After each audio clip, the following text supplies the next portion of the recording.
What's in the folder, sir? It's privileged information, officer. I can't show you. Evening, sir. Could I see your license and registration? Certainly, officer. They're right here. Marcus Hale felt the warning lights before he saw them. The sharp red and blue flicker painting the inside of his luxury SUV with accusation. He eased to a stop beneath a broken street lamp, the hum of the city washing around him like distant static. His fingers tightened on the steering wheel, knuckles pale against deep brown skin. He had done nothing. Not a thing. Yet his heartbeat thudded with a familiar, exhausting rhythm of fear. Footsteps approached. Slow, heavy, deliberate. Officer Troy Kincaid tapped on the window with a gloved knuckle, hard enough to make Marcus flinch. "Open up," he said, voice flat but laced with practiced disdain. "Fancy car for someone like you." Marcus rolled the window down halfway. "Is there a problem, officer?" Kincaid leaned in, breath sharp with mint and arrogance. His flashlight slid across Marcus's face like a spotlight searching for guilt. "You tell me. Drivers like you don't usually have vehicles that cost more than my house." A passing car slowed, the driver watching. Marcus swallowed the rising heat in his chest. "I'm coming from a charity dinner." Kincaid smirked. "Sure you are." The words landed like a punch, the assumption, the dismissal, the certainty of his own prejudice. Then Kincaid reached for the door handle. Marcus's breath froze. "Step out," the officer said. "Let's find out who you really are." And the flashlight beam caught the corner of a document on the passenger seat, an embossed folder stamped with a Global Foundation seal. Kincaid's brows pulled together. He hadn't expected that. The air shifted. Something was about to break. The night city glowed like a long smear of gold and neon, but Marcus Hale barely noticed the skyline. His mind was still drifting through the speeches he'd given at the gala, the conversations, the promises, helping build 3 new youth centers, expanding the mentorship scholarships, funding after-school programs. The work energized him, even on nights like this when exhaustion sat heavy behind his eyes. He turned onto Brookline Avenue, the smooth purr of the engine a comforting hum, until a violent splash of red-blue light fractured across the rearview mirror. His breath stilled. Not again. Marcus slowed the SUV, signaling carefully before pulling over beneath a flickering street lamp. The pavement glistened from a recent rain, reflecting the patrol car's lights in broken shards. A few pedestrians glanced over before hurrying along. New city residents knew when to mind their own business. He inhaled deeply, grounding himself. "You're fine," he whispered. "Stay calm." Footsteps approached. Heavy measured, each one ringing with authority. Officer Troy Kincaid emerged beside the window, his posture aggressive even before he spoke. "License and registration." Marcus offered polite nod. "Evening, officer. May I ask why I was stopped?" Kincaid angled his flashlight sharply, the beam slicing across Marcus's face. "You didn't ask permission to talk." "License. Registration." Marcus swallowed the edge in his voice. "Of course." He moved slowly, making each gesture deliberate, visible, unthreatening. He opened the glove box, retrieved the documents, and handed them over. Kincaid didn't take them. Instead, his eyes scanned the interior, the leather seats, the touchscreen console, the sleek design. "This your vehicle?" "Yes." Kincaid finally snatched the paperwork from Marcus's hand, scoffing. Didn't know they let just anyone drive cars like this now. A small flare of heat struck Marcus's chest, but he held his tone steady. "This vehicle is registered to me." "Sure," Kincaid muttered. "We'll see." He stepped away, but instead of heading back to his cruiser, he circled Marcus's SUV slowly, inspecting it like prey. Marcus watched in the mirrors, pulse quickening. A passing couple paused. The woman whispered, "Why is he messing with that guy?" The man tugged her arm. "Don't get involved." Marcus exhaled, long and tight. When Kincaid returned, he didn't hold the license out. He held it against his fingertips, dangling it. "Marcus Hale." He pronounced the name like an accusation. "What are you doing in this part of town?" "Driving home from an event." "Uh-huh. What kind of event?" "A charity gala." Kincaid smirked. "Right. Charity. Another officer arrived. Officer Denton, leaning casually against the cruiser, watching with mild interest but not interfering. Kincaid tapped the window with a knuckle again. Step out of the vehicle. Marcus blinked. For what reason? The officer's jaw flexed. Because I said so. A tremor rippled in Marcus's stomach. He considered refusing, on principle, on dignity, but he knew how that story ended. Slowly, he unbuckled his seatbelt and opened the door, stepping onto the wet pavement. Kincaid looked him up and down. Hands on the hood. Marcus hesitated. Officer, I complied with everything. Kincaid stepped closer, breath sharp. Do it, unless you want to escalate. Denton shifted but said nothing. Marcus placed his palms on the cool hood. His heart hammered. Kincaid patted him down, roughly needlessly. You carrying anything? Drugs? Weapons? No. You sure? Because men like you, men like me, Marcus repeated quietly, have been stopped for no reason more times than you can count. Kincaid stiffened. Watch your tone. Then the officer's flashlight flicked inside the SUV again and froze. On the passenger seat sat an embossed folder, the logo catching the light. The Hale Global Foundation. Kincaid frowned. What's that? A program proposal for an education initiative, Marcus said. I presented it tonight. Denton murmured, Hale, that sounds familiar. Kincaid shot him a warning glare. Marcus turned, meeting Kincaid's stare with calm steadiness. Is there a problem? For the first time, Kincaid looked uncertain. Just for a second. Just long enough for Marcus to see the insecurity beneath the bravado. Then the moment passed. Kincaid straightened. Yeah, there's a problem. With you. Marcus felt the air harden again. The street lamp flickered once. Twice. Kincaid's hand moved toward his belt. The night tightened around Marcus like a fist. The rain picked up again, thin, cold drops tapping against the hood as Marcus kept his palms pressed firmly to the metal. His breathing was shallow but steady. Years of discipline had taught him how to hold himself together, even when the ground beneath him threatened to split open. Officer Kincaid circled back toward Marcus, license still pinched between two fingers. So, Marcus Hale, he said, drawing out each syllable, why don't you tell me how you afford that car? Marcus kept his eyes forward. I told you I'm coming from a gala. Not what I asked, Kincaid snapped. I asked how you afford it. A moment passed. The rain hissed quietly around them. My work, Marcus replied evenly. I run several organizations. Kincaid snorted. Organizations. Right. That's cute. He turned to Officer Denton. Hear that? We got ourselves a CO. Denton didn't laugh. If anything, he looked uncomfortable. Troy, maybe just run his license through. Kincaid cut him off with a glare. I'll handle this. Marcus took a slow breath. Officer, you have my license. You can check everything you need. Oh, I'm going to check, Kincaid said. But first, I want the truth. Because people who drive cars like this... He tapped the hood with his knuckles. They're either hiding something or they stole it. Marcus felt his chest tighten. This is my vehicle. Kincaid stepped closer, invading Marcus's space. Say that again. Say like you mean it. Marcus turned his head slightly. It is my vehicle. Uh-huh. Kincaid shook his head. Sound rehearsed. A third patrol car pulled up. Another officer, Reynolds, stepped out, adjusting her vest. What's going on? Kincaid gestured at Marcus. Suspicious driver. Won't give a straight answer. Marcus stared at him, stunned. You never asked a straight question. Reynolds approached carefully. Sir, is there a reason you were pulled over? I still don't know, Marcus said. Kincaid snapped, he swerved. Marcus turned sharply. I did not. I saw you, Kincaid barked. End of discussion. Reynolds looked between them. Something uncertain flickered in her eyes, but she didn't challenge Kincaid. Not openly. Not with Den watching.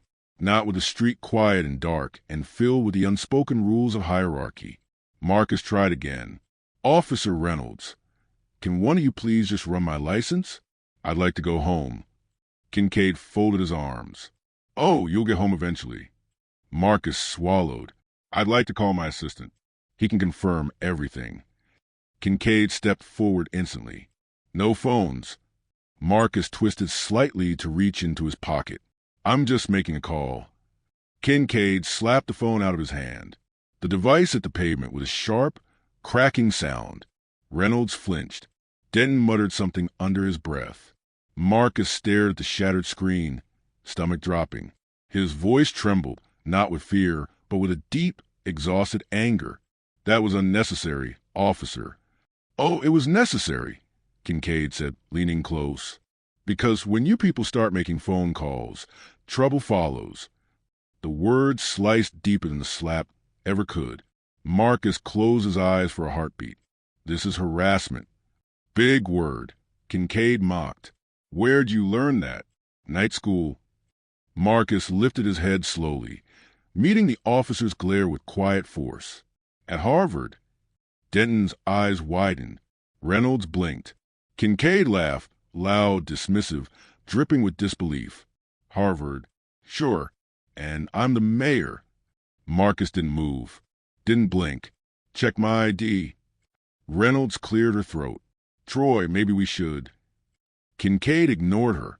He pulled out his radio, but he didn't run the license. Instead, he called in possible stolen vehicle. Driver giving conflicting information. Requesting backup. Marcus felt the words punch through him. Conflicting information? I've been consistent. You've been lying, Kincaid snapped. Reynolds stepped closer to Marcus, lowering her voice. Sir, please just cooperate. The sooner we finish, the sooner you can leave. Marcus turned his head slightly toward her. I have cooperated. Reynolds looked away. The silence was suffocating. Another patrol car arrived. Lights drowned the street in harsh color. Residents peeked from apartment windows. A teenager began recording from across the sidewalk. Marcus felt a familiar panic creeping in. Tightness in the throat, heat in the chest, a cold memory of other stops that had ended far worse for people who looked like him. Kincaid stepped behind Marcus. Hands behind your back. Marcus stiffened.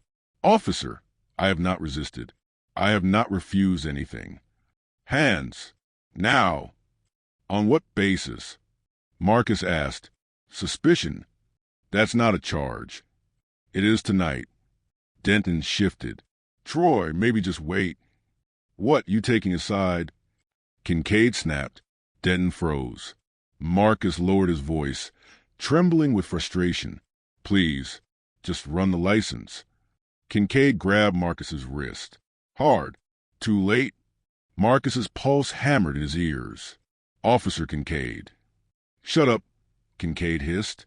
Reynolds watched, jaw tight, but she didn't stop him. Sir, Denton said quietly, just comply? It'll be easier. Easier. Marcus felt the word like a bruise. Kincaid yanked Marcus's arms behind him, metal cuffs clicking sharply around his wrists. The small crowd watched. Someone whispered, What did he do?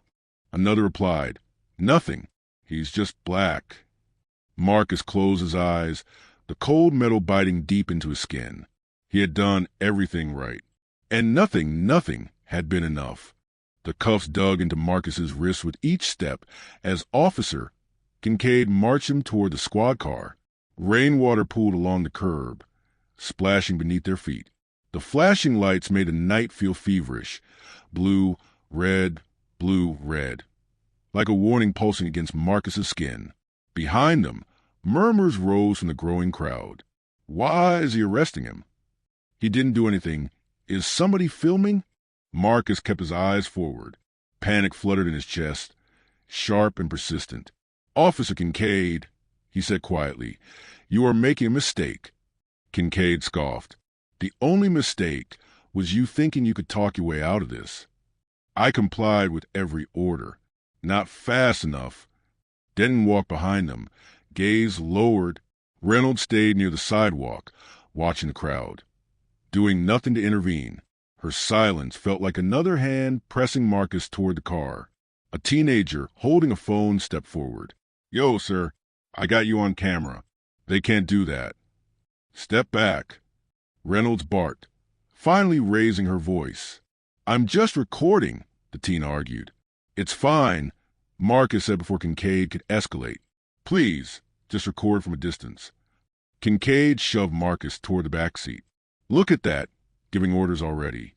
Marcus steadied himself. That was not an order. Sounded like one. He pushed Marcus's head down unnecessarily hard as he forced him into the back seat. Pain flared across Marcus's scalp and neck. "Officer," Marcus winced. "There's no need for that." "There's every need." The door slammed. Through the rain-speckled window, Marcus saw Denton shift uncomfortably, hands twitching at his sides. Reynolds tapped something into her phone, avoiding both their eyes. Kincaid leaned down to glare inside the car. "You sit tight. We're going to figure out who you really are." Marcus looked back at him slowly. "I told you who I am." "Yeah," Kincaid sneered. "A Harvard genius who runs organizations." "Sure." The officer walked away, leaving Marcus in the cold glow of the cruiser lights. Marcus closed his eyes as memories surged. His father's warnings, his mother's trembling hands. The first time he'd been stopped at 17 for walking suspiciously in his own neighborhood. It always felt the same. The same chill, the same helplessness. The same question, why me? Again? He leaned back against the seat, breathing through the knot in his chest. Outside, Denton finally approached the window. His voice was low. "Sir, do you want me to call someone for you? Internal affairs? A supervisor?" Marcus swallowed. "I would appreciate that." Denton hesitated, glancing over his shoulder where Kincaid stood leaning against his cruiser, arms crossed. "Look, if I call a supervisor, he's going to say I stepped out of line." Marcus met his eyes. "Sir, doing the right thing is stepping out of line when the line is crooked." The words hit Denton like a slow punch. He exhaled. "I'll think about it." "Please," Marcus said softly. Denton nodded once, barely, and backed away. Moments later, Kincaid approached again, yanking the door open. "Out!" Marcus blinked. "Why?" "We're not done." Kincaid grabbed his arm and hauled him out roughly. Marcus staggered on the wet pavement, catching himself just in time. Reynolds stepped forward. "Troy, he's cuffed. You don't need to." "Stay out of it," Kincaid snapped. Reynolds fell silent. Marcus's voice trembled despite himself. "Officer, what are you doing?" "Standard procedure." "This isn't standard." "It is when I say so." He shoved Marcus toward the hood of the second cruiser. "Lean forward." Marcus obeyed. Rain soaked his suit, dripping down his temples, sliding along his jaw. Kincaid held up Marcus's broken phone. "This your device?" "You broke it," Marcus said. Kincaid shrugged. Should have listened. A civilian stepped closer from the crowd. "Hey, officer." He didn't resist. "Why are you treating him like that?" Kincaid turned sharply. "Step back or you're next." The man stepped away, but he kept recording. Reynolds approached Marcus again, lowering her voice. "Sir, are you okay?" Marcus stared straight ahead. "I just want to go home." "I know," she whispered. "If you know," Marcus said painfully, "help me." Reynolds opened her mouth, but Kincaid barked out, "Reynolds." She jumped like a reprimanded child and backed off. Kincaid finished searching Marcus, then grabbed him again, put him back in the car. Denton moved forward reluctantly, opening the back door. His hand shook slightly as he guided Marcus inside, gently, in contrast to Kincaid's roughness. "Sir," Denton whispered, "I'm sorry." Marcus looked at him, eyes tired. "Then do something." Denton stepped back, torn. Kincaid slammed the door shut and marched toward the driver's side. "We're taking him in." Reynolds stiffened. "For what charge?" Kincaid glared. "Suspicion. Possible stolen vehicle. Maybe resisting." "He didn't resist," she argued quietly. "You saw him pull away." Kincaid lied smoothly. "It's on you if you want to contradict an on-duty officer in front of a crowd." Reynolds froze. Marcus watched through the window as the officers argued in low, tense voices. The rain blurred their outlines. Inside the cruiser, the air felt tight, metallic, suffocating. His voice trembled as he whispered to no one, "Why does this keep happening?" He closed his eyes. Then Kincaid climbed into the driver's seat, slammed the door, and muttered, "Let's go meet the truth, Harvard." The engine roared. The cruiser pulled away. Marcus inside, hands cuffed, identity questioned, dignity bruised.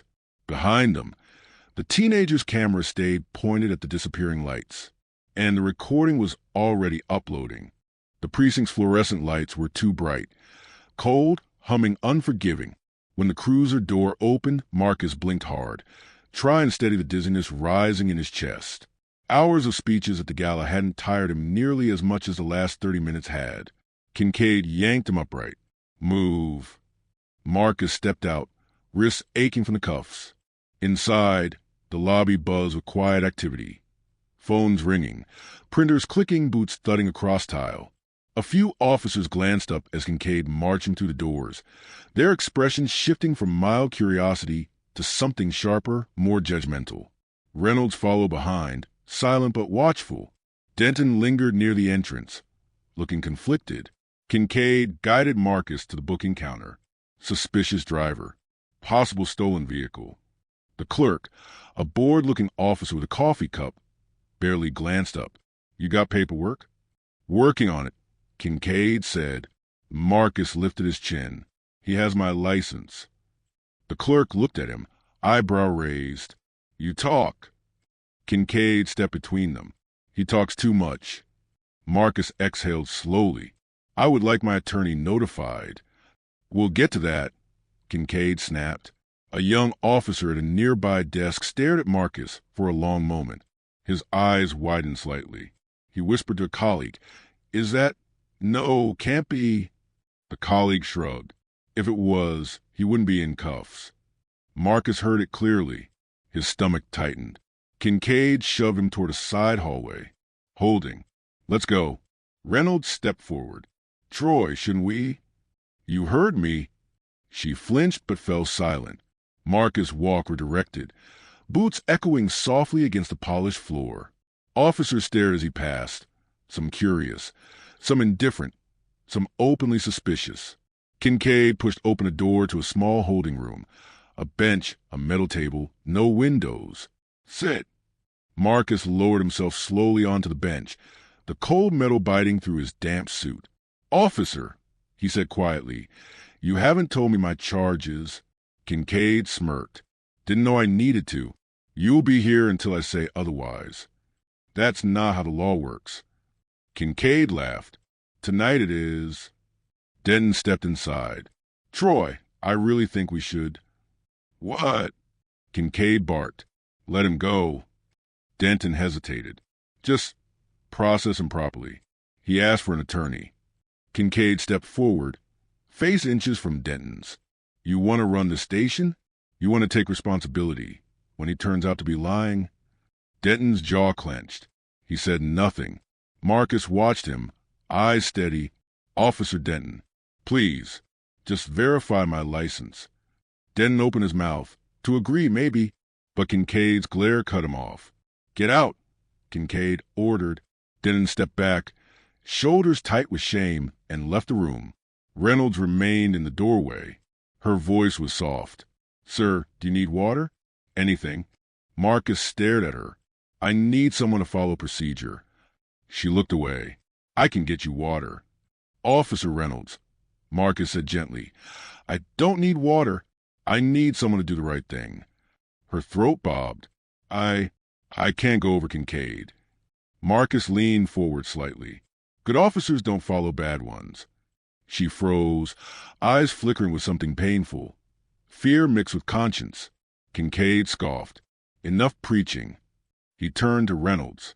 "Close the door." She did. The latch clicked. Footsteps faded. Marcus was alone. The room hummed with the sound of fluorescent lights. He lowered his head into his hands, breathing through the rising dread. He'd been stopped before, harassed before, followed in stores, shadowed by security, spoken to like he was invisible or worse, but never arrested, never cuffed in front of strangers, never shoved into a holding room like a threat. Minutes dragged. 10, 15. 20. The door suddenly opened. A different officer stepped in, mid-20s, nervous energy radiating from him. He shut the door quietly behind him. "Sir," he whispered, "are you Marcus Hale?" Marcus blinked. "Yes." "Oh my God," the officer breathed. I've seen your interviews. The foundations work with youth programs. I did one of those internships in high school. Your organization funded it." Marcus swallowed. "I'm glad it helped you." I didn't know it was you until I saw the ID on the counter," the officer said. "I thought it had to be a mistake." "It is," Marcus whispered. The officer ran a hand through his hair. "Sir, I shouldn't even be in here. Kincaid would lose it. Are you going to verify my identity?" Marcus asked. The officer hesitated. "If I do and it contradicts Kincaid's report, it'll start something." Marcus looked at him quietly. "Sometimes starting something is necessary." The young man's breath shook. "Sir, I'll try. I'll run it quietly. Just stay calm." He slipped out the door. Minutes later, voices erupted in the hallway. Kincaid's angry, sharp. The young officer's nervous, defensive. Footsteps thundered. The door burst open. Kincaid stormed in, face red. "What did you tell him?" Marcus didn't move. "The truth." Kincaid slammed his hand on the metal table.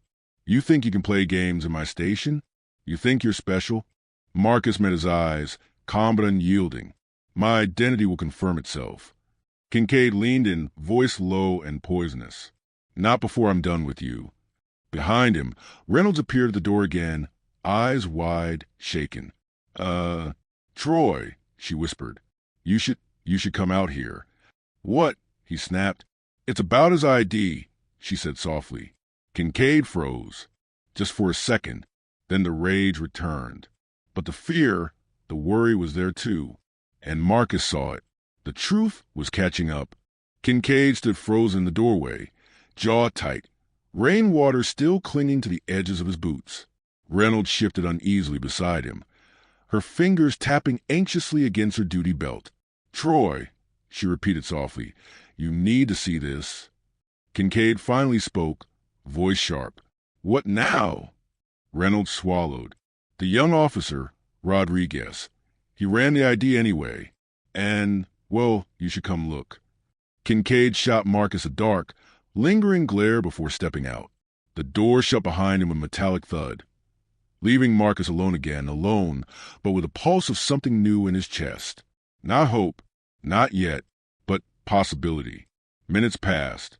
Footsteps came and went in the hallway. Muffled voices rose, fell, clashed. Something important was happening just beyond the door. Finally, the lock clicked. The door swung open. Not Kincaid, not Reynolds, but a sharply dressed woman in a tailored charcoal suit, flanked by a uniformed lieutenant. The woman carried an embossed folder, the same type of document Marcus had left on the SUV seat. Her voice was crisp and authoritative. "Mr. Hale, are you hurt?" Marcus blinked. "I'm fine." She nodded once, assessing him quickly.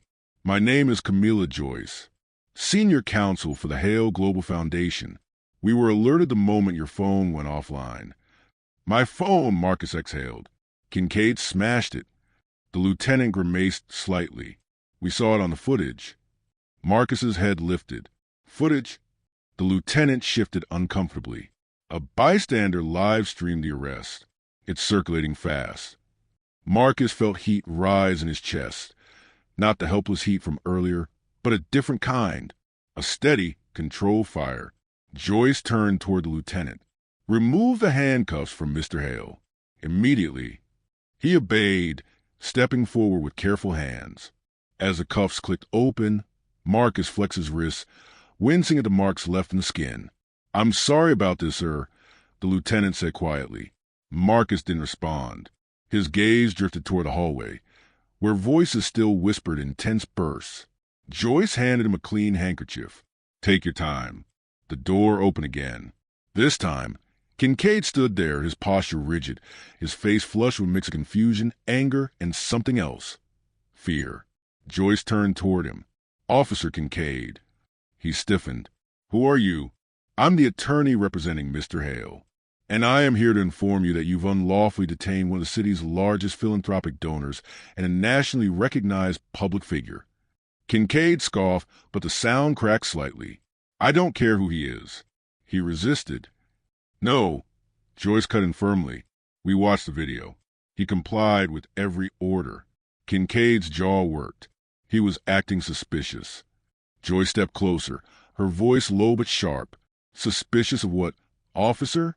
Existing while black? Driving a car you couldn't afford? Speaking in complete sentences? Reynolds appeared behind him, face pale. Marcus rose slowly to his feet. Joyce continued, You arrested a man whose foundation funds city literacy programs, school refurbishments, affordable housing grants, and, ironically, your department's youth outreach program. Silence fell like a hammer. Denton stepped into view behind Reynolds, eyes wide. This is Marcus Hale? Joyce nodded. Yes. Denton's shoulders sagged. God. Kincaid stared at Marcus, disbelief and rage battling behind his eyes. You're that Hale? Marcus met his stare. I told you who I was. But...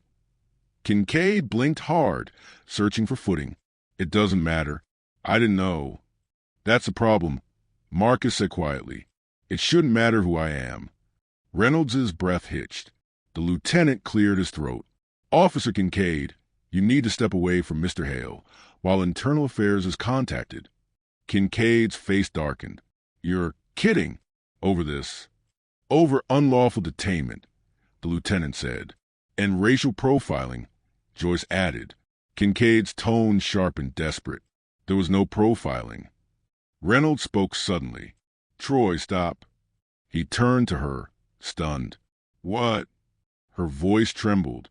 We all saw how you treated him. You didn't even check his license. You refused. You smashed his phone. Kincaid recoiled as though betrayed. You're taking his side? Denton stepped forward. It's not about sides. It's about what's right. The hallway fell silent again. Marcus watched the shift unravel in real time. The tide turning, the bravery forming, the truth pushing through cracks that had existed long before tonight. Joyce glanced at Marcus. Would you like to file charges, Mr. Hale? Kincaid stiffened. Charges? You can't. Joyce raised a hand. He can. Marcus inhaled deeply, slowly, purposefully. Every emotion from the night swirled in him. Anger, exhaustion, disbelief, humiliation. The cuffs had left marks. The cold metal table still pressed against his palms. Kincaid's words still echoed in his skull. But revenge wasn't the goal. Justice was. Change was. Marcus turned to Joyce. I want to give my statement, and I want a full report filed. Joyce nodded, professional and calm. Understood. The lieutenant gestured down the hall. Mr. Hale, a private room is prepared for you. Officer Reynolds will escort you. Reynolds stepped forward, visibly shaken. Mr. Hale, I'm sorry for everything I didn't do. Marcus studied her. Then do better next time. For someone who doesn't have a foundation's attorney walking through the door. Her eyes filled, but she nodded. As Marcus walked past Kincaid, the officer muttered quietly, I didn't know who you were. Marcus paused, turning slightly. That's exactly why this is a problem. Kincaid didn't respond. Joyce placed a hand on Marcus's arm. This will all be handled. Marcus nodded, but he knew the truth. It was only just beginning. The precinct conference room was too quiet.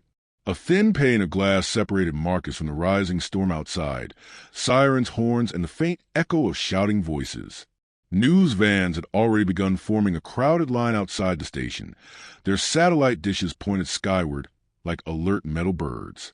Marcus sat at a table in a fresh change of clothes, loaned by the lieutenant, while attorney Camilla Joyce scrolled through her phone, her jaw tightening.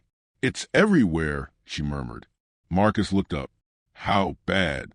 She exhaled. Bad for them. Good for the truth. The door opened. Lieutenant Harris stepped in, shoulders heavy. Mr. Hale, Ms. Joyce, we have an issue. Joyce lifted an eyebrow. Another one? Harris nodded grimly. The video hit national channels. Reporters are outside demanding statements. The chief wants to know if he planned to speak. Marcus rubbed a hand over his face. I haven't even processed what happened. Joyce placed her phone down. You don't have to speak yet. Harris cleared his throat. Respectfully, the department prefers you don't. Joyce scoffed. Of course they do.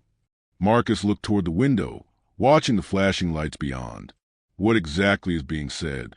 Harris hesitated. The live stream's caption reads, "Wealthy black man arrested for no reason, again." Other comments are intense. Marcus swallowed. Of course they are. Joyce leaned back in her chair. Show him. Harris reluctantly turned his phone toward Marcus.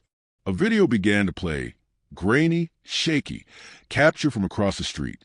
Kincaid shoving Marcus, slapping the phone away, grabbing his wrists. The crowd yelling for him to stop. Marcus listened to himself in the video, calm, steady, terrified.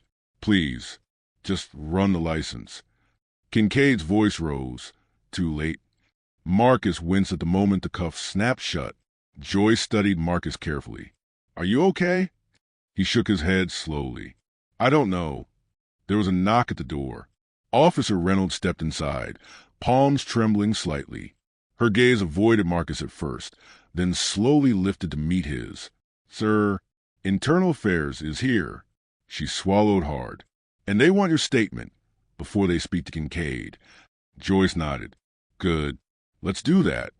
Reynolds hesitated. There's something else. Joyce sighed. Go on. Officer Rodriguez, the one who ran the ID. Reynolds glanced toward Harris. He says Kincaid is furious. Talking in the locker room, claiming this is all blown out of proportion. Marcus let out a hollow laugh. Of course he is. Reynolds' voice dropped. He's saying he'll fight it.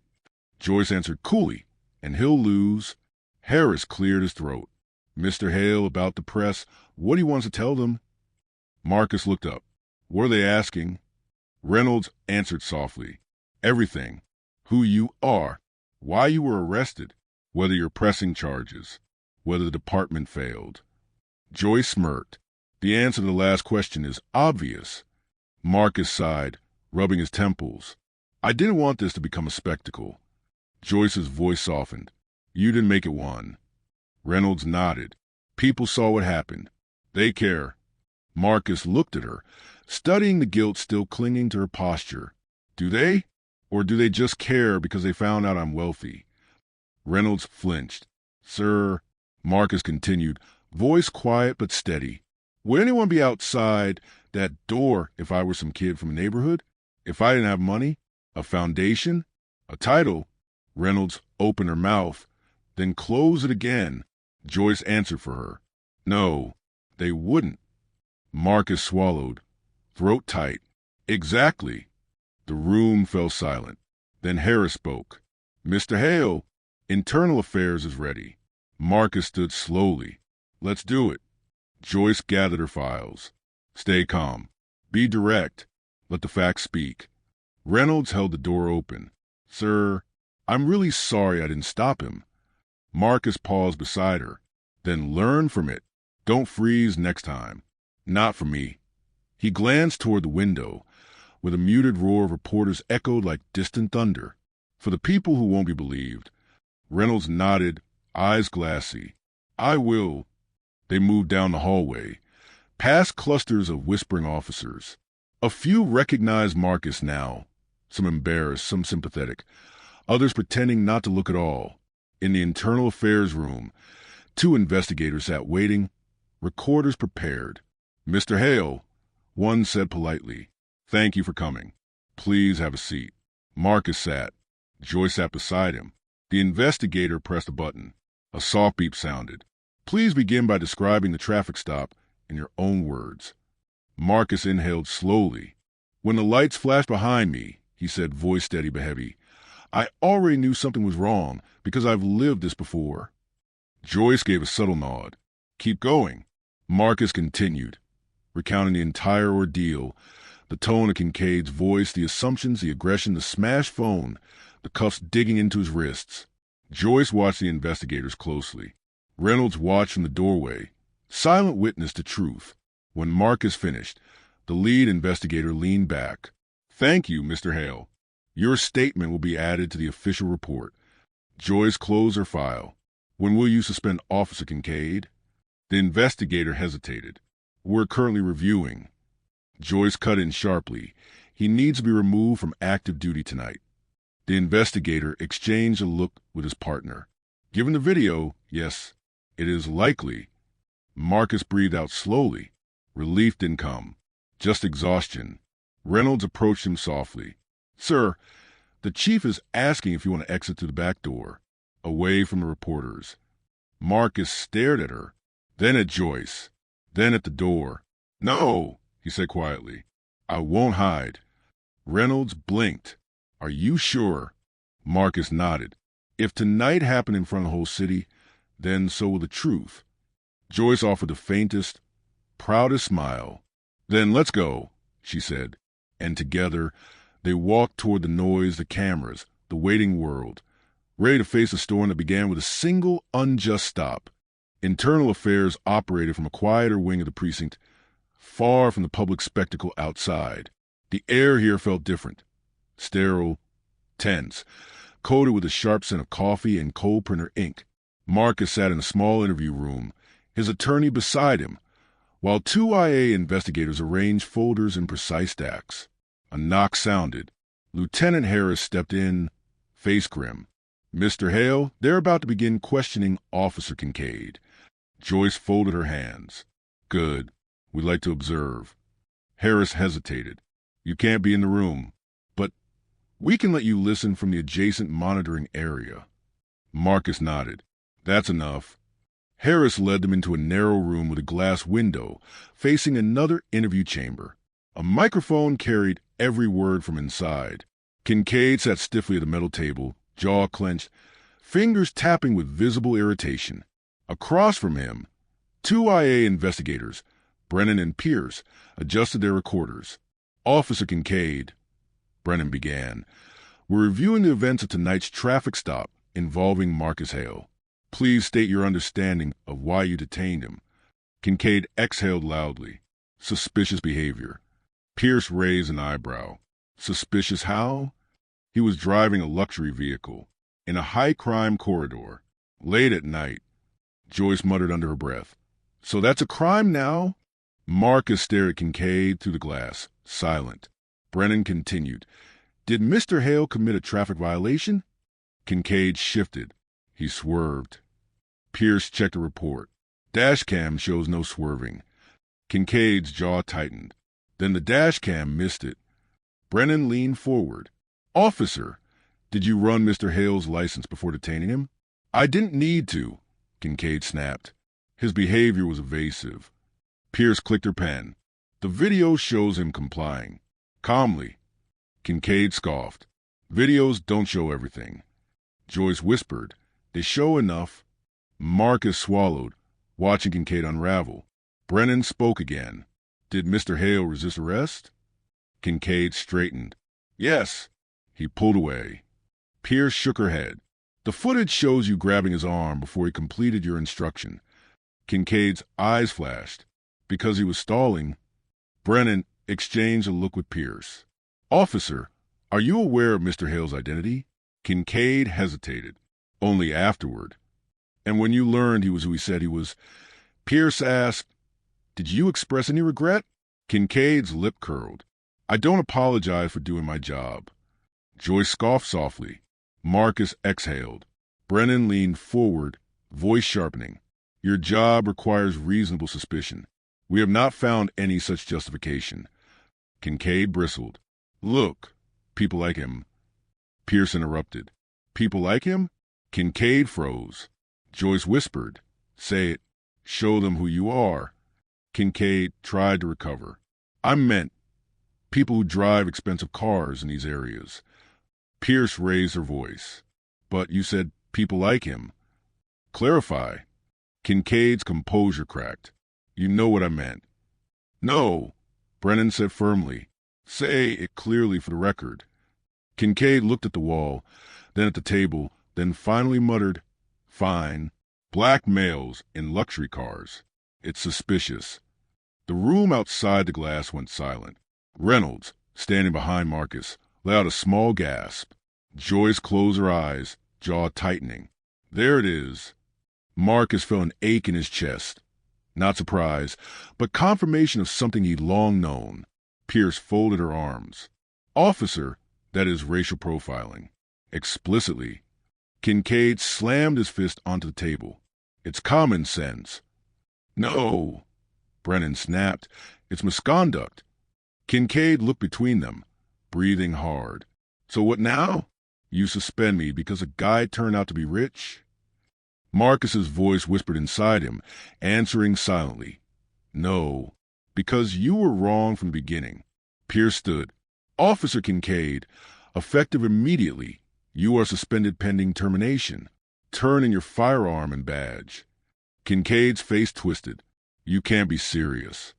Reynolds stepped forward from behind Marcus, speaking softly but firmly. They are. Kincaid turned toward the glass, eyes narrowing as if he felt Marcus's presence. This is a setup, he muttered. You're all scared of looking racist. Brennan shook his head. Your actions weren't a fear issue. They were a choice. Kincaid pushed up from his chair violently. He's using his money, his connections, to ruin my career. Marcus whispered through the glass, voice steady though unheard by Kincaid. You ruined it yourself. Harris stepped into the interrogation room. Officer Kincaid. Badge and weapon. Now. Kincaid threw them onto the table, metal clattering sharply. You're all making a mistake, he spat. And when this blows over, I'll be back. Pierce replied calmly. I doubt it. Kincaid stormed out of the room. The moment he disappeared down the hallway, Reynolds exhaled shakily. That was hard to watch. Joyce folded her arms. Necessary. Marcus stared at the empty chair where Kincaid had sat. He expected satisfaction, vindication, something resembling triumph. But instead, a hollow ache expanded in his chest. The familiar knowledge that justice often felt more like survival than victory. Joyce turned to him gently. You did the right thing by speaking. He needed to be held accountable. Marcus nodded slowly. Accountability won't undo what he did. No, Joyce said softly, but it sets a precedent. Reynolds stepped closer, voice trembling. Mr. Hale, I hope you know not all of us are like him. Marcus studied her. I know, but one like him is enough to destroy someone's life. Reynolds nodded, tears forming. Harris opened the door. Mr. Hale, the chief would like to speak with you next. Marcus stood, straightened his posture, and inhaled deeply. Let's finish this. Chief Donovan's office was far quieter than the rest of the precinct. Dim lighting, heavy wooden desk, the faint hum of an air purifier in the corner. The room smelled of old leather and responsibility. Marcus stepped inside with Joyce, while Reynolds lingered at the door, unsure she was welcome. Chief Donovan stood behind the desk, his posture stiff, hands clasped in front of him. His graying hair and deep-set eyes made him look older than he likely was, worn down by years of navigating a broken system. Mr. Hale, the chief said, voice low, thank you for agreeing to meet. Marcus simply nodded. Joyce crossed her arms. Let's hope it's not just for show. Donovan hesitated. I want to personally apologize for the mistreatment you suffered tonight. Our officers failed you. Our procedures failed you. Marcus held the chief's gaze. Your system failed me. Donovan inhaled sharply. Yes, it did. Joyce stepped forward. Chief, Officer Kincaid's actions were not a one-off. His record shows 6 prior complaints. Donovan's expression tightened, some of which were inconclusive. Marcus spoke softly, meaning the complainants didn't have lawyers or money. The chief winced. Mr. Hale, I won't defend him. Internal affairs will pursue termination. Marcus's voice hardened. Termination isn't justice. Joyce nodded. Agreed. The chief leaned forward. What do you want from this department? Name it, and we will do our best to accommodate within the law. Marcus took a slow breath. I don't want revenge. I want reform. Donovan blinked. Reform. Marcus paced the room gently, as if choosing each step with intention. I want what happened to me tonight to be less likely to happen to the next black man who drives home from work, or the next teenager with a backpack, or the next kid walking to school. The chief's voice softened. I understand. No, Marcus said quietly. You don't, but you can. Joyce placed her hand on the table, sliding a document toward Donovan. This is the proposal Mr. Hale presented at the gala tonight. The chief glanced at the embossed folder, Hale Global Foundation. His throat tightened as he skimmed the summary. A police accountability initiative? Marcus nodded. Independent oversight. Bias training. Community liaison officers with real authority. A program designed by professionals, not the department protecting itself. Donovan stared at the pages. Something like this would face pushback. From whom? Joyce asked sharply. Officers who don't want oversight. Reynolds spoke quietly from the doorway. Chief, some of us want this. We don't want another Kincaid on patrol. Donovan exhaled. This would change the entire structure of our department. Marcus sat down across from him, voice steady. Good. Silence stretched. Outside the window, the faint noise of reporters rose. A low, buzzing swarm waiting for answers, for accountability, for truth. Donovan rubbed his temples. Mr. Hale, if I endorse this, officers will accuse me of turning against my own force.